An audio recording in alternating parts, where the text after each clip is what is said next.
자, 오늘은 우리 지난주까지 사도행전을 계속 보았습니다. 사도행전 2차 전도여행을 보았는데 오늘부터 이제 4주 동안은 이제 부활주의를 맞이해서 부활주의 앞뒤로 4주간에 걸쳐서 말씀을 나누도록 하겠습니다. 그래서 오늘은 이번 주 새벽 예배 때 같이 나누었던 기도에 대해서 같이 나누겠고, 다음 주일은 종려주일 설교, 그 다음 주일은 부활주일 말씀을 나누겠고, 그 마지막 주에는 천국에 대해서 말씀을 같이 나누겠습니다. 그래서 4주에 걸쳐서 같이 말씀을 나누고, 사도행전 2차 전도여행은 다시 5월달부터 다시 시작해서 2차 전도여행을 마치고 이제 데살로니가 전후서로 넘어가도록 하겠습니다. 그래서 바울의 두 번째 서신서가 데살로니가 전후서인데, 갈라디아서를 우리 지난번에 봤고, 이제 두 번째 서신서인 데살로니가 전후서를 우리 2차 전도여행 마치고 나서 같이 보도록 하겠습니다. 자, 여러분께 한번 질문 드려보겠습니다. 여러분 수문 외시나요? 자, 수문 쉬고 계십니까? 네. 우리 사람들이 하는 질문 중에 어리석은 질문이 몇 가지가 있을 겁니다. 네, 가장 대표적인 것이 엄마가 좋아, 아빠가 좋아. 네, 아이에게 굉장히 곤란한 질문일 텐데, 그것처럼 어리석은 질문 중에 하나가 바로 수문 왜십니까? 라는 질문일 것입니다. 그리스도인들의 가장 어리석은 질문은 무엇일까요? 기도는 왜 하십니까? 네, 아닐까 싶습니다. 기도는 그리스도인들에게서도 숨을 쉬는 것 같은 그런 존재이기 때문입니다. 자, 그런데 중요한 것은 우리가 기도함에 있어서 기도를 어떻게 하는지, 왜 하는지, 그것에 대해서 잘 모른 채 우리가 기도하고 있다는 것입니다. 그래서 오늘은 마태복음 6장 5절부터 13절 말씀을 가지고 기도에 대해서 우리 같이 나누고, 기도를 어떻게 하는 것이 정말 옳게 성경 말씀대로 기도하는 것인지 같이 말씀을 통해서 나누도록 하겠습니다. 첫 번째, 우리 6장 1절 말씀 같이 보겠습니다. 6장 1절 말씀 다 같이 한번 읽도록 하겠습니다. 시작! 사람에게 보이려고 그들 앞에서 너희 의를 행하지 않도록 주의하라. 그리하지 아니하면 하늘에 계신 너희 아버지께 상을 받지 못하느니라. 아멘. 자, 오늘 말씀은 6장 1절부터 시작되는 말씀입니다. 유대인들에게서는 세 가지의 선행이 있었습니다. 이 세 가지 선행을 바탕으로 이 선행을 잘한다, 이 선행을 잘하면 그는 천국 가는 자다라고 인정받았습니다. 그것이 바로 구제, 그리고 기도, 그리고 금식입니다. 그래서 6장 보시면 6장 2절부터 3절은 구제에 대해서 말씀하고 있고, 5절부터 15절은 기도에 대해서 말씀하고 있고, 16절부터 18절은 금식에 대해서 말씀하고 있습니다.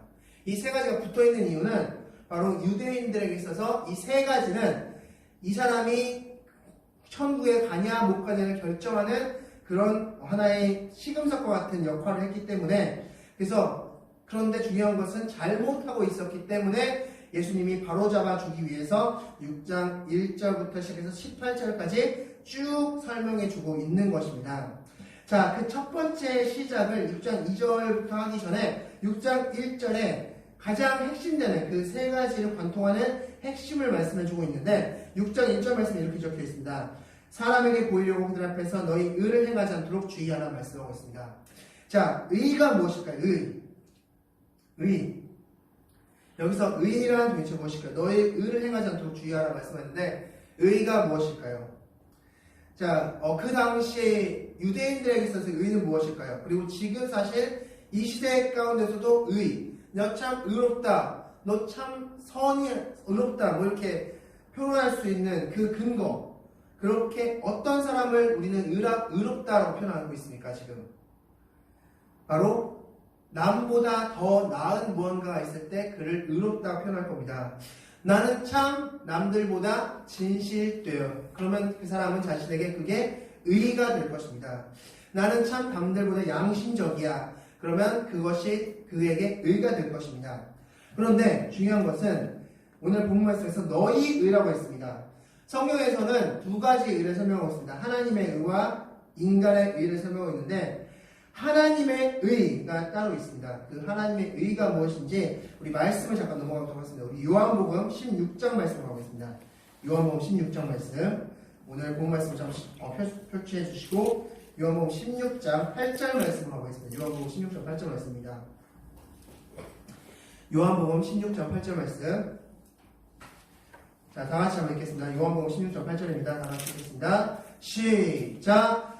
그가 와서 죄에 대하여 의에 대하여 심판에 대하여 세상을 책망하시니라. 아멘. 자, 요한복음 16절 말씀은 성령님께서 오시는 것에서 말씀해주고 있습니다. 그런데 성령님께서 오셔서 딱 세 가지를 인간에게 책망하신다. 즉 바로잡아 주신다 말씀하고 있습니다. 어떤 거냐면 죄가 무엇인지, 의가 무엇인지, 심판이 무엇인지를 바로잡아 줄게 라고 말씀해주고 있습니다. 자, 9절 말씀 보면 죄에 대하여 함은 그들이 나를 믿지 아니하며 말씀하고 있습니다. 자, 우리에게 있어서 죄는 무엇일까요? 인간에게 있어서 죄의 개념은 무엇일까요? 바로 내가 선하게 생각하는 것은 선입니다. 내가 악하게 생각하는 것은 죄입니다. 자, 어떤 사람을 판단함에 있어서 이 사람이 착하다 나쁘다를 결정짓는 그 근거는 무엇인가요? 바로 나랑 친하면 그 사람은 착한 사람입니다. 나랑 안 친하면 그 사람은 악한 사람입니다. 그것이 세상 사람들이 말하는 죄의 개념입니다. 그런데 성경 말씀에서는 그것이 아니라 죄란 예수님을 믿지 않는 거야 라고 바로잡아주고 있는 것입니다. 성령님께서 바로 이 역할을 우리 마음 가운데 오셔서 하신다는 겁니다. 우리 마음 가운데 오셔서 죄가 뭐냐면 너희가 스스로 판단해서 나를 착하다 나쁘다를 기준 덮는 것이 아니라 죄는 예수님을 믿으면 죄가 아닌 거고 예수님을 안 믿는 것이 죄야 라고 정의해주고 있는 것입니다. 자, 두 번째 의가 무엇인지 10절 말씀. 의에 대하여 함은 내가 아버지께로 가니 너희가 다시 나를 보지 못하며. 자, 무슨 소리입니까? 바로 예수님의 십자가 사건과 부활 사건을 말씀해주고 있는 것이죠. 자, 즉 예수님의 십자가와 부활을 믿는 것이 의고 믿지 않는 것이 죄다라고 말씀해주고 있는 것입니다. 자, 사람들에게 있어서 의는 앞서 말씀드린 대로 내가 남보다 뛰어난 것이 의고 뛰어나지 않으면 의가 아닌 것인데 성경에서 즉 성령님께서 하나님께서 정의하신 의는 예수 그리스도의 십자가와 부활을 믿는 것이 의다 라고 말씀하고 있습니다. 자, 우리가 왜 의인입니까? 자, 우리가 죄를 안 지어서 의인입니까? 바로 예수 그리스도를 믿기 때문에 의인인 것입니다. 그렇기 때문에 의라고 말씀하셨습니다. 자, 세 번째 심판에 대하여 함은 이 세상 임금이 심판을 받았습니다 말씀하고 있습니다. 자, 세상에서 말하는 심판은 무엇입니까? 바로 높은 자가 낮은 자에게 하는 것이 심판입니다. 그런데 공중의 권세 잡은 자가 누구입니까? 사탄 마귀입니다. 그 사탄 마귀 어떻게 보면 세상적으로 봤을 때 가장 높은 존재입니다. 그런 이 공중에서 권세 잡은 그 사탄을 하나님이 심판하는 것이 심판이다 말씀하고 있는 겁니다.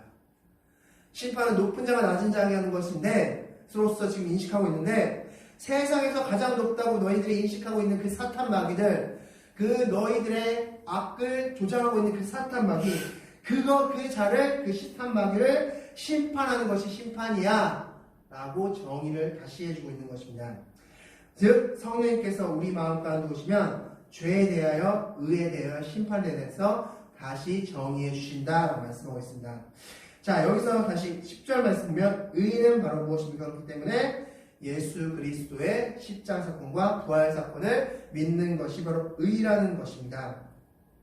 자, 질문 드리겠습니다. 왜 우리는 기도할 때면 마지막에 예수님의 이름으로 기도할까요? 마지막에 예수님의 이름으로 기도하였습니다. 아멘. 이렇게 기도하는데 왜 예수님의 이름으로 기도합니까? 바로 예수 그리스도의 이름을 통해서 우리가 무엇이 되기 때문에? 의인이 되기 때문에. 그 의인이 돼야지만 하나님께 나갈 수 있기 때문입니다. 여러분이 죄인인 상태로 하나님께 나갈 수 있습니까? 하나님은 죄와 가까이 할 수 없기 때문에 여러분이 죄인인 상태에서는 하나님께 나갈 수 없습니다. 지금 이 시간에 여러분이 예배드리고 있는 것도 여러분이 죄인으로서 오셨다면 여러분은 예배드릴 수 없습니다. 여러분이 의인으로서 오셨어야지 예배드릴 수 있는 겁니다. 그것을 신학적 용어로 칭의라고 합니다. 칭의. 의롭게 칭해주신다는 겁니다. 나는 비록 죄인입니다. 오늘 아침에도 지금 방금 1초 전에도 죄를 지었습니다. 그런데 예수 그리스도의 이름으로 하나님께서 나를 의롭게 보신다는 겁니다. 의의 옷을 입혀주셔서 넌 참 의인이구나 라고 하신다는 겁니다. 그렇기 때문에 지금 예배드린 거고 그렇기 때문에 기도할 수 있는 겁니다. 그래서 우리는 예수 그리스도의 이름으로 기도한다고 했을 때 그것은 내 의가 아닌 예수님의 의로서 나는 기도하고 하나님께 나가고 하나님께 아뢰입니다 라는 뜻을 가지고 있습니다. 기도는 바로 그렇게 하는 것입니다. 기도는 내 의가 아니라 예수 그리스도의 의로 한다가 바로 기준점입니다. 자, 그래서 다시 본문 말씀으로 다시 돌아가면 마태복음 6장 1절 말씀, 사람에게 보이로 그들 앞에서 너희 의를 행하지 않도록 주의하라 라고 말씀하겠습니다. 이때 당시에 이들의 의는 내가 남들보다 높다, 남들보다 선하다는 것이 의였습니다. 그래서 막 사람들 보는 앞에서 막 자신 나 의로워 하면서 하나님께 막 기도가 되었습니다. 그런데 그것이 의가 아니라는 것이죠.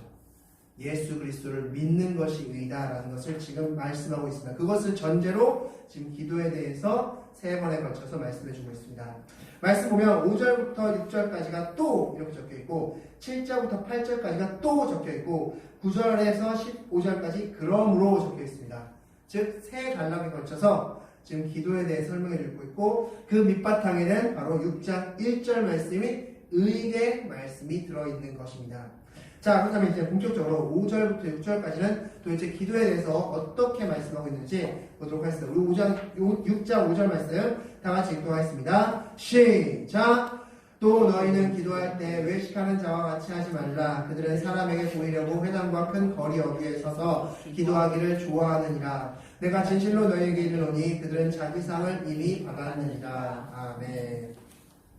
자, 5절부터 6절까지의 첫 번째 기도의 원칙은 바로 진실되어야 것입니다. 자, 5절에 보면 외식하는 자에 대해서 말씀하고 있습니다. 자, 질문 드리겠습니다. 왜 외식을 할까요, 이들은? 외식한다는 건 이제 남들에게 보인다는 것인데, 남들에게 의식적으로 보인다는 것인데, 왜 외식을 할까요?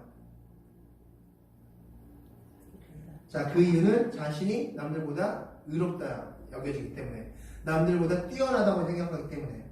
자, 그래서 이때 당시에 보면, 자, 옷으로서, 의복으로서 자신의 신분을 나타내곤 했습니다. 그래서 말씀 보면은 그런 부분들이 많이 나옵니다.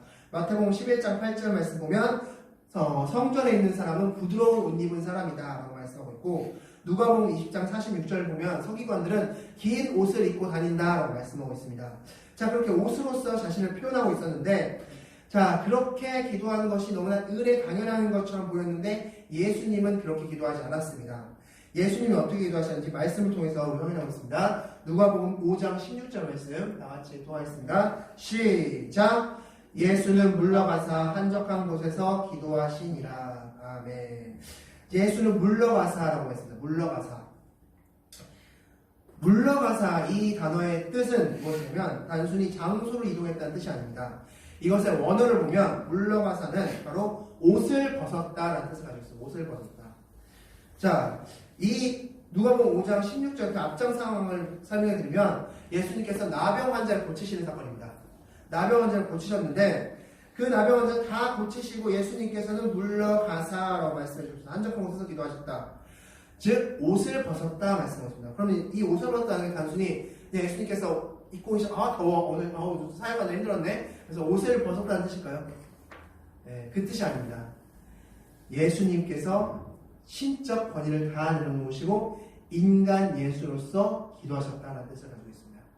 그러니까 우리가 기도할 때는 어떻게 기도해야 되냐면 예수님처럼 기도하는 것인데 바로 우리가 가지고 있는 지위들, 학력들, 타이틀들, 우리를 포장하고 있는 그 포장지들을 다 벗고 인간으로서 하나님께 나가는 것이 바로 기도하는 그 첫 번째 원칙이라는 것입니다. 즉 우리가 기도할 땐 자꾸 하나님께 나갈 때도 뭔가 포장지를 둘러쌉니다. 내가 누군데, 내가 교회 누군데, 내가 얼마나 선행을 했는데, 내가 얼마나 착한데. 지금 그렇게 기도하는 것은 지금 이 서기관과 바리새인들 같이 이 당시에 종교 지도자들 같이 기도하는 것입니다. 내가 의롭습니다 하나님, 이 옷을 보십시오 하나님, 이렇게 기도하는 것입니다. 기도는 내 모든 것을 다 벗어 던지고 하는 것이 바로 기도인 것입니다. 그래서 인간 누구 인간 이정진으로 돌아가서 기도하는 것입니다. 목회자의 한 사람이 아니라 인간 이정진으로 돌아가서 기도하는 것이 바로 기도인 것입니다. 여러분도 마찬가지입니다. 인간 누구로 돌아가서 기도하시는 겁니다. 어린아이처럼 기도하시는 겁니다. 어린아이가 어떤 타이틀이 있습니까? 어떤 뭔가가 있습니까? 아니죠. 그냥 어린아이입니다. 어린아이로서 아버지께 기도하는 것이 바로 기도의 첫 번째 원칙이라는 것입니다. 자, 두 번째로 이 6절 말씀 우리 가보겠습니다. 6절 말씀도 동일한 주제를 말씀하는데 6절 말씀 다 같이 기도하겠습니다. 시작! 너는 기도할 때 내 골방에 들어가 문을 닫고 은밀한 중에 계신 내 아버지께 기도하라. 은밀한 중에 보시는 내 아버지께서 갚으시리라. 아멘. 자, 이 6절 말씀에서 가장 중요한 부분은 어딜까요? 6절 말씀 너무나 유명한 말씀이죠, 사실은. 네, 바로 우리가 많이 헷갈리는 것 중에 하나가 6절 말씀에서 골방을 많이 강조합니다. 네, 그래서 골방 기도, 이 말씀을 근거로 해서 골방 기도라고 해서 많이 기도도 하고 그러는데 사실 이 말씀에서 핵심은 은밀합니다. 은밀하다가 핵심입니다. 자, 이 은밀하다는 것이 6절 말씀에서 두 번에 걸쳐 나옵니다. 은밀한 중에 계시다, 은밀한 중에 보신다 라고 말씀하고 있습니다. 특별히 우리가 기도에 대해서 말씀한 것 중에 가장 유명한 성경 구절을 한다면 예레미야 33장 3절 말씀일 겁니다. 너는 내게 부르시리라. 내가 내게 응답하겠고 내가 알지 못한 크고 은밀한 일을 내게 보이리라. 자, 여기서도 역시 은밀한 일을 보인다 말씀하고 있습니다. 기도를 말씀하실 때마다 자꾸 은밀함을 말씀해주고 있습니다. 은밀함을. 자, 이 예레미야 33장 3절 말씀은 단순히 소리 지르라. 너는 내게 부르시리라 하면서 막 부흥해서 자, 그럼 부르십시오 주여 하면서 이렇게 부르시란 지금 그런 메시지를 주고 있는 것이 아닙니다. 바로 은밀함이 중요합니다. 은밀함. 그렇다면 도대체 하나님께 은밀하게 기도하는 것은 어떻게 하는 기도일까? 지금부터 말씀을 통해서 우리 확인해 보도록 하겠습니다. 자, 말씀 창세기 말씀 가보겠습니다. 창세기 2장 25절 말씀 다 같이 기도하겠습니다. 시작! 아담과 그의 아내 두 사람이 벌거벗었으나 부끄러워하지 아니하니라. 아멘. 자, 벌거벗었으나 부끄러워하지 않았다. 바로 이것이 바로 은밀한 모습입니다. 자, 부부 사이는 어떻습니까? 부부 사이는 바로 은밀한 사이입니다. 다른 말로 말하면 어떤 것도 숨기지 않는 사이가 바로 부부 사이인 것입니다. 그래서 부부 사이는 지난주에 말씀드렸지만 한 몸인 것입니다. 한 몸이 되었을 때는 전혀 부끄럽지 않습니다. 그래서 죄가 들어오기 전에 부부 사이는 한 몸의 상태, 너는 나이고 나는 너인 상태가 바로 부부 상태였고 그것이 바로 한 몸인 상태고 그것이 바로 오늘 말씀에서 벌거벗은 상태인 것입니다. 그런 상태의 기도가 바로 은밀한 기도인 것입니다. 즉 하나님께 나갈 때 포장지를 두르지 않고 부부 사이에 자기 자신을 뭔가 높이려고 그렇게 부부 사이를 갖는 사람은 없습니다. 모든 것을 다 오픈한 상태에서 자기 실제적인 자신의 모습을 드러내는 게 바로 부부 사이인 것이죠. 그래서 하나님께 나갈 때도 자기 자신을 포장지로 두르고 나를 뭔가 꾸미고 막 이렇게 하면서 나가는 것이 아니라 진짜 나의 모습 그대로를 하나님께 들여보내고 올려보내고 나가는 것이 바로 은밀한 기도인 것입니다. 그래서 이 6절 말씀에서는 골방에 들어간 어떤 장소적으로도 나 이거 골방에 좀 준비해라 이런 메시지가 아니라 은밀하게 기도하라 라는 메시지입니다. 은밀하게 기도하라. 그래서 5절과 6절은 똑같은 내용을 전하고 있는 겁니다. 너희들 기도할 때 포장지 두르지 마. 너희들 기도할 때 뭔가 너희들 스스로 꾸미려고 하지 마. 뭔가 멋지려고 하지 마. 너희들의 그 타이틀, 너희들의 선행들, 너희들이 했던 것들, 그것들 하나님께 내보내지 마. 그냥 너 스스로 와라. 인간 너로 와라. 말씀하신 겁니다. 아들, 자녀 누구누구로 와라. 말씀하신 겁니다. 아이처럼 와라. 라고 말씀하신 겁니다. 그게 기도의 첫 번째 원칙인 것입니다. 우리는 어떻게 기도하십니까, 여러분? 기도할 때 자꾸 뭔가 포장지를 두릅니다. 기도할 때 하나님께 나감에 있어서도 자꾸 뭔가 포장지를 두르면서 나가고 뭔가 자꾸 감추려고 하면서 나갑니다. 그러지 말라는 것입니다. 그러면 기도가 길게 되지 않습니다. 오래되지 않습니다. 깊이 되지 않습니다. 기도가 깊이 되고 오래되기 위해서는 내 진짜 모습 그대로 나가는 것입니다. 내 진짜 모습 그대로 하나님께 나가서 하나님께 정말 힘들면 힘들다고 부르짖고 지치면 지친다고 부르짖고 기쁘면 기쁘다고 기도하는 거, 그게 하나님께서 원하시는 기도인 것입니다. 하나님께 그렇게 기도하시는 여러분이 되시길 바라겠습니다. 또한 이제 7절과 8절 말씀에는 기도의 두 번째 원칙이 있는데 바로 하나님의 뜻을 구하라는 기도입니다. 자, 7절 말씀을 다 같이 한번 읽겠습니다. 7절 말씀 다 같이 읽겠습니다. 시작! 또 기도할 때 이방과 같이 중언부언하지 말라. 그들은 말을 많이 하여야 들으실 줄 생각하느니라. 아멘. 자, 여기서 이제 핵심 단어는 중언부언일 것입니다. 중언부언. 이 중언부언은 사전적인 의미로 바로 같은 말을 반복한다는 것입니다. 그런데 말씀 보면 이방인과 같이라고 했습니다. 7절 말씀 보면 기도할 때 이방과 같이라고 했습니다. 이방인과 같이. 즉 이방인들은 중언부언한다는 것입니다. 그런데 이방인들은 왜 중언부언할까요? 자, 말씀을 보면 열왕기상 18장 26절부터 29절 말씀을 우리가 볼 수 있는데 이 말씀에선 엘리야와 바알 선지자의 대결이 나옵니다. 갈멜산 전투가 나오는데 이때 바알 선지자들은 어떻게 기도했습니까? 바알에게 이제 송아지 재단을 두 개를 만들어 놓고 자, 어느 쪽이 불이 먼저 되느냐? 하나님 그쪽이 진짜 신이다. 불이 먼저 내리는 쪽이 진짜 신이다라는 대결을 펼친 것이죠. 엘리야와 바알 선지자 간에.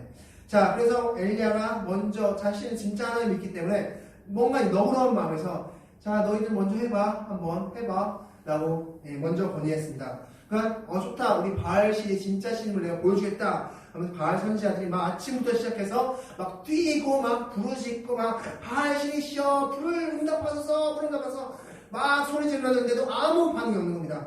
아침부터 했는데 저녁까지 아무 반응이 없는 겁니다. 그러니까 엘리야가 야 너희 신 자니? 라면서 막 그렇게 얘기도 하죠. 그러니까 이 바알 선지자 급해가지고 막 자신의 몸을 막 찢으면서 바알 신이시여 응답하소서 바알 신이시여 응답하소서 라고 했습니다. 이것은 성경에서 어떻게 표현하고 있냐면 미친 듯이 떠들었다 말씀하죠. 미친 듯이 떠들었다. 이게 바로 이방인과 같은 기도입니다. 이방인과 같은 기도. 자, 이방인들은 어떻게 기도합니까? 뜻이 관철될 때까지 기도합니다. 그러니까 마치 기도는 신을 쫄라서 내 정상과 성의와 열심을 보여서 자, 내 정성에 감복하십시오. 내 성의에 감복하십시오. 내 열정에 감복하십시오. 이렇게 피까지 내지 않습니까? 이 성의와 정성에 감복하십시오. 제발 불 좀 내려주세요. 이게 바로 이방인의 기도입니다. 우리가 예배드리는 것도 이렇게 예배드리면 안 됩니다. 하나님, 내가 이렇게 이 아침에 피곤한 중에 나와서 기도합니다. 이 성의와 정성과 노력을 봐주시옵소서. 이방인의 기도입니다. 우리는 하나님을 설득하는 것이 기도의 목적이 아닙니다. 기도는 하나님의 메시지를 듣는 것이 기도입니다. 하나님의 뜻을 알아가는 것이 기도라는 것입니다. 이방인들은 자신이 믿는 신에게 그 뜻을 관철할 생각, 그 뜻을 알 생각조차 없습니다. 그냥 내가 열심히 해서 마치 정화수를 떠놓고 비나이다 이러면서 막 이렇게 새벽 일찍부터 일어나서 막 물을 떠놓고 막 빌면서 열심히 뭔가 최선을 다하면은 신께서 감복하셔서 이루어진다가 바로 기본 개념입니다. 그런데 하나님은 어떻습니까? 하나님은 정말 실제적으로 살아계신 분이기 때문에 대화하는 겁니다. 하나님과는 대화하는 겁니다. 하나님의 뜻이 무엇입니까? 지금 내 뜻이 이런데 하나님의 뜻은 무엇입니까? 하나님과 대화하는 게 바로 기도라는 것입니다. 즉 중언부언하지 않는 것입니다. 자, 말씀을 통해서 좀 더 알아보도록 하겠습니다. 우리 사무엘하 말씀 보겠습니다. 자, 사무엘하 12장 20절 말씀 다 같이 읽겠습니다. 시작! 다윗이 땅에서 일어나 몸을 씻고 기름을 바르고 의복을 갈아입고 여호와의 전에 들어가서 경배하고 왕궁으로 돌아와 명령하여 음식을 그 앞에 차리게 하고 먹은지라. 아멘. 자, 다윗이 이제 밧세바에 가는 사건 이후에 아들을 낳았습니다. 그런데 그 아들이 하나님께서 말씀하셨습니다. 나단 선지자를 통해서 말씀하셨죠. 이 아이 죽을 거야? 말씀하셨습니다. 그 말을 듣고 다윗이 그때부터 금식 기도를 시작했습니다. 며칠 어째서 신하들이 왕님 이러시면 안 됩니다. 음식 좀 드세요.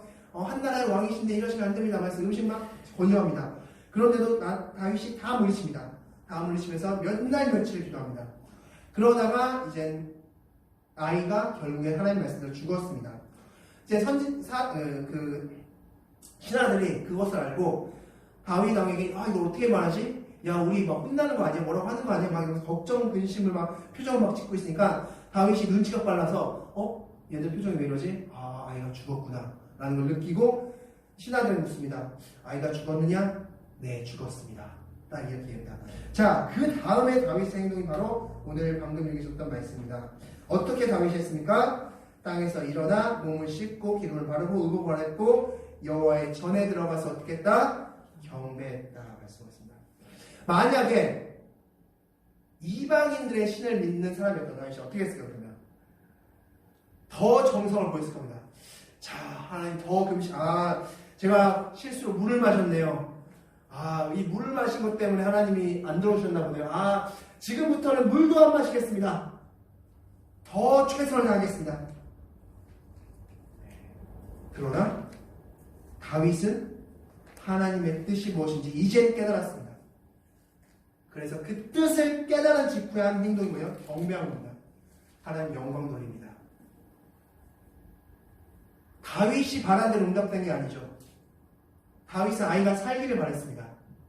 그런데 다윗이 바란 대로 응답된 건 아니었지만 이것이 하나님의 뜻이군요 라고 인정되자마자 다윗은 하나님을 경배했습니다. 그게 기도입니다. 기도는 내 뜻을 어떻게 쓰든지 내가 정성과 성의와 열심과 최선과 어떻게 쥐어짜서 어떻게 해서라도 하나님의 뜻을 하나님 이쪽으로 이게 아니라 하나님의 뜻이 무엇입니까? 그게 하나님의 뜻이군요. 그러면 경배드립니다. 인정합니다. 내가 그 뜻대로 가겠습니다. 라는 것이 기도라는 것입니다. 기도는 하나님을 협박하는 과정이나 설득하는 과정이 아닙니다. 기도는 하나님의 뜻을 알아가는 과정임을 기억하시길 바라겠습니다. 자, 우리 8절 말씀 계속해서 한번 말씀 보겠습니다. 8절 말씀 다 같이 읽겠습니다. 시작! 그러므로 그들을 본받지 말라. 구하기 전에 너희에게 있어야 할 것을 하나님 너희 아버지께서 아시느니라. 아멘. 자, 우리가 이 말씀을 읽을 때마다 늘 의문이 들죠. 우리에게 있어야 될 것을 하나님이 다 아시면 우리는 기도 안 해도 되는구나. 역시 이런 말씀이 있어서 그동안 기도하기 힘들었네. 하나님 우리에게 있어야 될 줄 다 아신다며요. 좋습니다. 하나님 그럼 나 기도 안 할게요. 하나님 다 해주세요. 그리고 기도 1초 컷. 다 하시죠? 예수님 기도합니다. 아멘. 네. 자, 이렇게 기도하면 될 것 같습니다. 근데 왜 우리에게 기도하라고 말씀하실까요? 바로 하나님은 아시는데 우리는 모르기 때문입니다. 내가 무엇이 정말 필요한지를 나는 모르기 때문입니다. 자, 누가복음 12장 말씀 보면 부자가 이제 풍년이 들었습니다. 그래서 곡간을 새로 짓기를 결정했습니다. 그래서 부자는 이렇게 생각했죠. 이제 내가 곡간을 크게 지어서 더 잘 살고 평안히 살자. 내 영혼아 만족하며 살자. 그러면서 그렇게 기도했습니다. 그렇게 하면서 곡간을 지을 생각을 했습니다. 그런데 하나님의 계획은 무엇이었습니까? 부자를 하나님께 데려가는 것이었습니다. 부자야 어리석도다. 내 영혼을 오늘 데려갈 것인데 그러면 이것이 누구의 것이 되겠느냐? 만약 부자가 정말 제대로 기도했다면 어떻게 했을까요? 하나님 어떤 뜻입니까? 하나님께서 이렇게 해주신 게 또 어떤 뜻입니까? 내가 어떻게 해야 됩니까? 라고 기도했을 것이고 그때 하나님께서 너의 영혼을 도로 찾을 것이다 라고 말씀해 주셨을 것이고 그러면 자신의 영혼을 위해서 기도하는 것이 옳은 순서였을 것입니다. 그러나 부자는 그렇게 하지 않았고 자신의 생각대로 그렇게 하려다가 결국 죽음을 맞이했던 것이죠. 결론은 기도는 내 뜻을 관철하는 것이 아니라 하나님의 뜻을 알아가는 것이 기도라는 것입니다. 마찬가지로 바울도 마찬가지였죠. 마게도니아 전도 때도 그가 서아시아 쪽으로 가고자 했습니다. 그런데 하나님께서는 막으셨죠. 다 막으셨습니다. 그리고 마게도니아 환상을 통해서 하나님께서 자신이 원하는 마게도니아로 가기를 하셨습니다. 그리고 그곳에서 디모데도 만나고 귀신 들린 여정도 막 고치는 역사 가운데 있었습니다. 그리고 하나님께서 감옥 속에서 그가 온 진짜 목적을 말씀해 주셨습니다. 기도는 바로 그렇게 하는 것입니다. 기도는 하나님의 뜻을 구하는 것이 기도인 것입니다. 자, 그러나 또한 오해하지 말아야 될 것이 중언부언하지 말라고 했다고 반복적인 기도가 잘못됐다는 그런 것은 아닙니다. 성경 말씀에서도 누가복음 18장 1절부터 8절에 과부의 간청기도, 바울이 과부가 재판장에게 막 관청해서 구했던 기도, 그리고 누가복음 11장 8절에 벗이 되어서 우리에게 떡도리를 주십시오, 먹을 걸 주세요 라고 벗에게 막 간청해서 너에게 너 벗이 됨을 통해서는 내가 들어주지 않겠지만 너의 청함을 통해서 내가 들어주겠다라고 말씀하셨던 것을 봐서 성경 말씀에서는 계속적인 반복적인 기도 자체를 잘못됐다고 말하지는 않습니다. 성경적에선 끈질긴 기도를 요구하고 있습니다.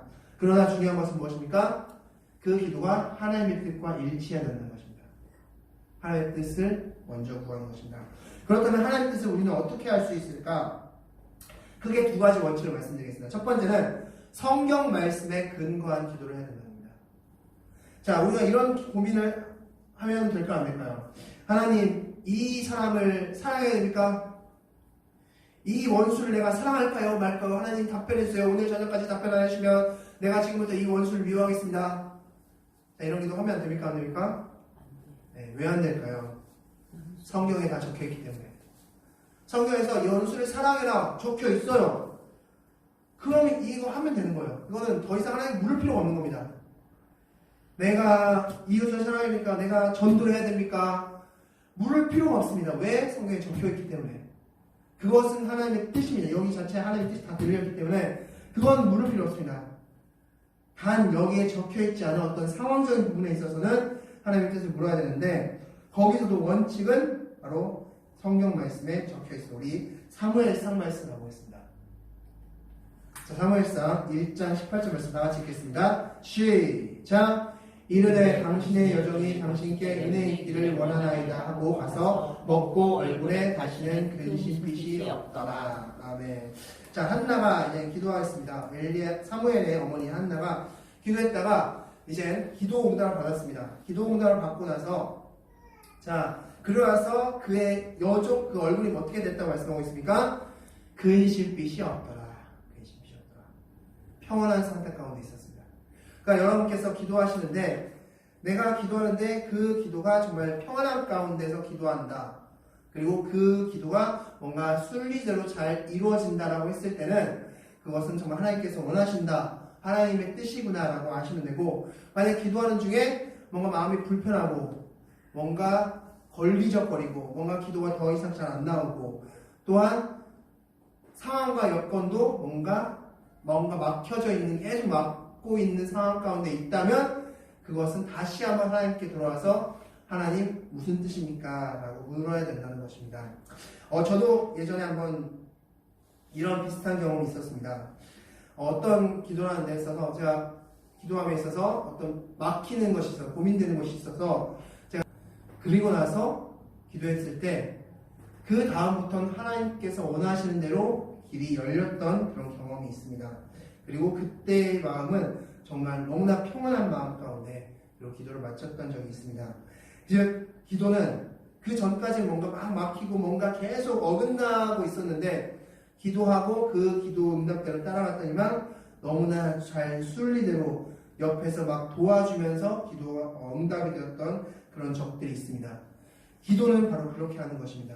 기도는 하나님의 뜻을 알고 구하는 것입니다. 즉 마태복음 6장 7절부터 8절 이 두 말씀은 바로 한 가지 메시지를 담고 있습니다. 바로 하나님께 구할 때는 하나님의 뜻을 구해야 된다는 것입니다. 하나님의 뜻을 알고 기도하라라는 것이 오늘 7절과 8절 말씀의 중심 포인트입니다. 기도는 바로 하나님의 뜻을 알아가는 과정입니다.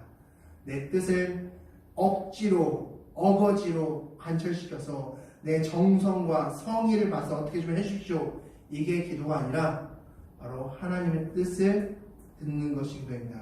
그렇기 때문에 제가 늘 말씀드리지만 기도의 첫 시작은 하나님 무슨 기도할까요? 하나님께 물으시기 바랍니다. 내가 무슨 기도하기 원하시는지. 그리고 하나님께서 주시는 그 마음대로 계속적으로 기도해 나가시면 길게 하나님께 기도할 수 있고 하나님께 정말 집중해서 더 많이 기도하실 수 있습니다.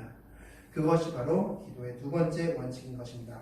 자, 세 번째로 이제 9절부터 13절까지의 말씀인데 기도의 세 번째 원칙입니다. 바로 기도의 대상을 알고 기도하라는 것입니다. 자, 이 마태복음 6장의 이제 9절부터 13절까지의 말씀은 우리가 너무나 잘 알고 있는 주기도문입니다. 자, 그런데 이 주기도문이 마태복음 6장만 나온 것이 아니라 누가복음 11장에도 주기도문이 나와 있습니다. 그래서 마태복음 버전과 누가복음 버전이 있다라고 말씀하는데 이 마태복음 버전과 누가복음 버전이 약간 좀 다릅니다. 지금 우리가 예배 시간에 하고 있는 건 마태복음 버전으로 우리가 주기도문을 하고 있습니다.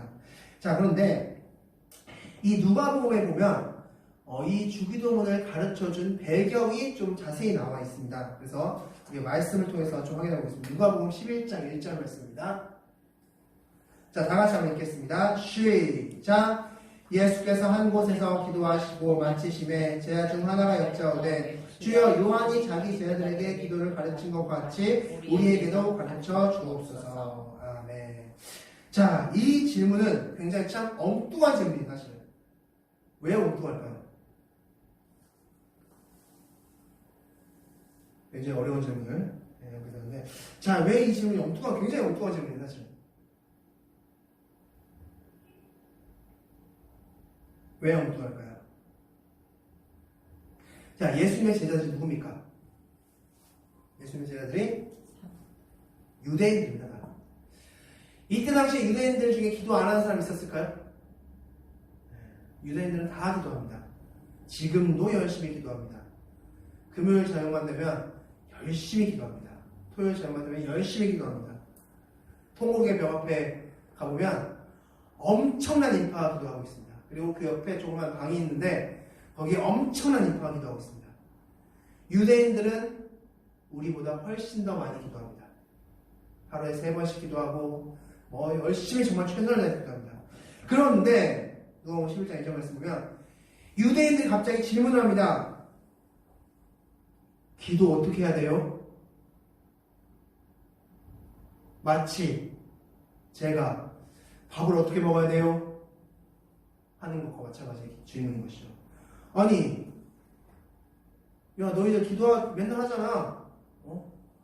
맨날 기도하면서 무슨 기도를 묻냐? 라고 할 수 있는 그런 질문인 것입니다. 그렇다면 왜 이 질문을 예수님께 했을까요? 지금? 자, 오늘 본 말씀 다 들어있습니다. 11장 1절 말씀 다 들어있습니다. 왜 예수님께 왜 이 질문을 했을까요? 누가복음 11장 1절 말씀에서 그 해답이 있습니다. 자, 그것은 예수님의 기도와 자신들의 기도가 달랐다는 걸 알았습니다. 자, 11장 1절 다시 보겠습니다. 예수께서 한 곳에서 기도하시고 마치심에. 자, 예수님은 지금 제자들과 같이 있습니다. 그러다가 예수님이 기도하셨습니다. 어떤 한 구석진 곳에서 기도하셨겠죠? 막 기도하셨습니다. 그럼 기도를 마치시고 제자들에게 다시 돌아왔습니다. 제자들이 예수님의 모습을 봤겠죠. 근데 예수님의 기도는 자신들의 기도랑 뭔가 다르다는 걸 알았던 겁니다. 저분의 기도는 뭐가 좀 다른 것 같은데 우리랑? 야, 우리도 맨날 기도하잖아. 근데 저분의 기도는 좀 뭔가 달라. 뭔가 있는 것 같아. 라는 것을 알게 된 겁니다. 그래서 마치자마자 제자들 중에 하나가 주님, 요한이 자기 제자들의 기도를 가르친 것처럼 우리에게도 가르쳐 주세요. 라고 말합니다. 그렇다면 질문 드리겠습니다. 왜 예수님의 기도가 다르다고 느꼈을까요? 제자들은.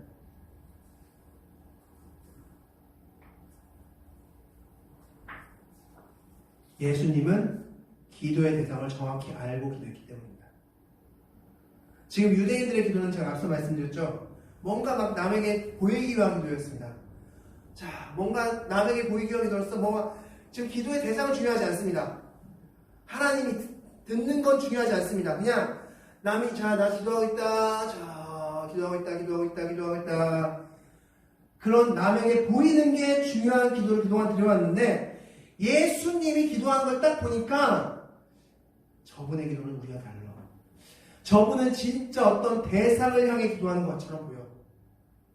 그게 딱 보였던 것입니다. 그래서 예수님께 부른 겁니다. 끝나자마자 예수님, 우리에게 기도 좀 가르쳐 주세요. 그리고 나온 말씀이 바로 주기도문입니다. 그러므로 주기도문의 핵심이 무엇일까 그렇다면 누구에게 기도하는지 알려주는 게 주기도문의 핵심입니다. 주기도문의 많은 내용의 결론은 너 누구한테 기도하는 줄 아니? 바로 주기도문의 핵심입니다. 여러분들은 지금 누구한테 기도하는지 알고 기도하시나요? 그래서 우리 주기도문 한번 보겠습니다. 하늘에 계신 우리 아버지여 이름이 거룩히 여김을 받으시오며 나라가 임하옵시며 뜻이 하늘에서 이루어진 것 같이 땅에서도 이루어지리이다 말씀하겠습니다. 우리가 기도하는 대상은 누구입니까? 하늘에 계신 우리 아버지입니다. 여러분이 지금 기도하면 누구한테 기도하는 겁니까? 하늘에 계신 우리 아버지한테 기도하는 겁니다. 진짜 그렇게 기도하시고 계십니까? 하늘에 계시다. 초월적인 존재. 우리 아버지. 나를 죄인에서 의인 만들어 주신 나의 아버지. 그분께 기도하는 겁니다. 기도의 대상인 것입니다. 그리고 그분은 어떤 분이냐면 이름을 높임 받으셔야 되고 그 나라가 영광 받으셔야 되고 하나님의 뜻이 이루어져야 되는 그런 분이 바로 하나님이시다 라는 것입니다. 하나님을 우리가 정확하게 인지하고 기도하는 겁니다. 하나님을 정확히 인지하고 기도하라. 그리고 나서 이제 11절부터 우리 본문 말씀 다시 들어가서 11절부터 13절 말씀은 바로 우리의 필요에 대한 기도인데 이 필요에 대한 기도도 하나님께 영광이 되게끔 구하라 말씀하고 있습니다. 우리에게 일용할 양식을 달라는 것은 바로 하나님을 하나님으로 믿으라는 것입니다. 누구의? 일용할 양식을 누가 주기 때문에? 하나님 주기 때문에 하나님을 하나님으로 믿으라는 겁니다. 자, 두 번째 우리가 우리에게 죄 지은 자를 사하여 주는 것처럼 우리 죄를 사하여 주옵소서. 우리 죄를 누가 사하여 준다는 겁니까? 하나님이 사하여 준다는 겁니다. 사하여 주시기 때문에 나도 다른 사람을 용서하겠습니다 라는 다짐인 것이죠. 세 번째, 우리를 시험에 들게 하지 마옵시고 다만 악에서 구하옵소서. 자, 그것은 바로 하나님께서 우리를 죄 가운데 건져주시는 분, 우리를 보호해주시는 분, 지켜주시는 분, 인도해주시는 분이라는 고백이 바로 있습니다. 하나님이 어떤 분이기 때문에? 하나님이 하나님이기 때문에. 즉, 주기도문은 하나님이 누군지 너는 정확히 알고 기도하니? 라는 질문입니다. 예수님이 바로 그렇게 기도했기 때문에 제자들이 물은 겁니다. 여러분이 기도하는 모습을 보고 사람들이 물어야 되죠. 당신은 누구한테 기도하시는 겁니까? 당신이 기도하는 그 하나님 도대체 누구입니까? 그게 바로 지금 제자들이 반응하는 것입니다. 마태복음 6장 33절 말씀 너희는 먼저 그의 나라와 그의 의를 구하라 말씀하시는 거죠. 하나님을 정확히 알고 그 하나님의 뜻과 그의 나라를 위해서 기도하라는 것입니다. 그것이 바로 정확히 제대로 기도하는 것이다 말씀해 주고 있습니다. 우리는 누구에게 기도하고 있을까? 나는 지금 누구한테 기도하고 있을까? 내가 기도는 하고 있지만 정말 하나님을 정말 제대로 잘 알고 인정하고 고백하고 기도하고 있을까? 우리 기도 가운데 다시 한번 점검해야 될 것이라 생각합니다. 말씀 마치겠습니다. 오늘 기도에 대해서 총 4가지 말씀을 드렸습니다. 마태복음 6장 5절부터 13절 말씀을 통해서 4가지 말씀드렸는데 첫 번째, 우리는 칭의를 통해서 기도하는가라는 것입니다. 즉 하나님께 의롭다 하심을 인정받은 후에 기도하는가. 그것이 바로 우리는 예배 가운데 가장 우리가 취해야 될 고백인 것입니다. 즉 우리는 의롭다 칭함 받음으로써 기도하고 예배드려야 되는 것입니다. 두 번째, 부부관계처럼 내 모든 것을 드러내며 기도하는가 또한 고백해 보시기 바라겠습니다. 세 번째, 내 뜻을 관철시키기 위한 기도가 아니라 하나님의 뜻을 알고자 기도하는가.